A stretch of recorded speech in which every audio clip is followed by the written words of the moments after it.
She thought she was more NRM than its founders, not knowing they will use you and then dump you, throw you under the bus. Joel, a lot has been happening in the country, especially surrounding the Speaker of Parliament, and to be specifically the sheer level of corruption. And sometimes people know that in Uganda there's a lot of corruption.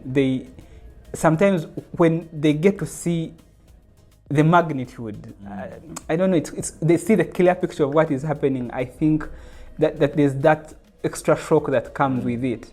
But also that has come up with the Speaker of Parliament, the Emeritus Speaker of Parliament, Anita Among. I think she's at the verge of being arrested following that investigation. We hope that she is. But she also said she's not going to stand in the next Parliament. So we can ably say she's a former Speaker. Now the question I want to ask you is, many years from now, maybe 2 decades from now, people will look down and say there was the 12th Parliament. 11th. There was the 11th Parliament. And while they will say there was Speaker Among, there was Joel Senyonyi, the leader of opposition. As someone who was actively part, how would you want these people to remember the 11th Parliament? No, in reality, the 11th Parliament has let down the people of Uganda. That's something that I've been on record to say. You see, the vision of Parliament is an interesting one. To be a people-centered Parliament. Think about that for a minute. Yes. And each time I kept asking, ranting, and I would ask the Speaker, I said, but look, we are supposed to be a people-centered Parliament. What's people-centered about the things we do?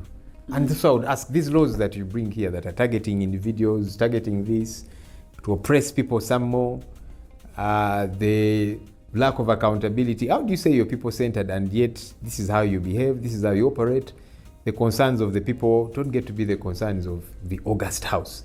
So yes, as the 11th Parliament, I am not afraid to say we have let down the people of Uganda. Each parliament has had its ills. There's the parliament that removed term limits. There's the parliament that kept coming and doing all manner of things. Then eventually this one that removed the age limit, that's the 10th Parliament, and so on and so forth. I think from where I sit, we have let the people down. Yes, there have been voices, and I appreciate the voices that have been loud. On our side, the opposition side, but also even on the NRM side, there's voices that kept speaking out. That's been imperative. What I'm going to add, because that's the summary of it, but you are, I think, first-time member of Parliament. You had come from, I think, corporate world, best practices,